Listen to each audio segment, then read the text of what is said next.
Ден по спроведениот референдум, на кој излезноста е премала дури и доколку би станувало збор за претседателски избори, премиерот Заев, кој нема намера да даде оставка иако претходно тоа го ветуваше, е задоволен од исходот. Порача дека Македонија треба да се движи напред, а најавените избори треба да ги сменат состојбите на подобро. Граѓаните дадоа јасен правец, во кој правец се движи Македонија и по кој пат треба да чекориме.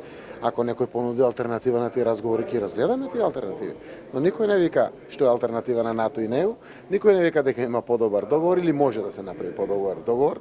Две опции по референдумот: имплементација на Преспанскиот договор во законодавниот дом за кој е потребно двотретинско мнозинство или предвремени парламентарни избори. Премиерот Заев вели дека доколку дојде до избори ќе се формира пржинска влада за која сите партии се договорија кон крајот на јули годинава. Ако дојде до тоа да формираме влада, тоа значи ќе очекуваме веднаш технички министри за внатрешни и труд и социјала, заменици министри кои ќе се предвидени, технички премиер, се стигат роковите, да, тогаш се скратени рокови, се оди во согласно закон и устав во брзите постапки.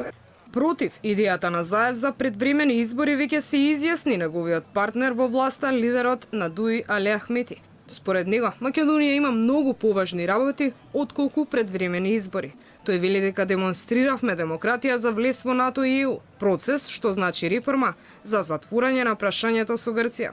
Премиерот Заев не прецизира како би се одвивале работите, земајќи го предвид фактот дека за пржинска влада потребни се 3 месеци, а рокот за ратификација на договорот со Грција истекува до крајот на годинава, со што останува нејасно како би имало избори, а да не се прекрши договореното со грците.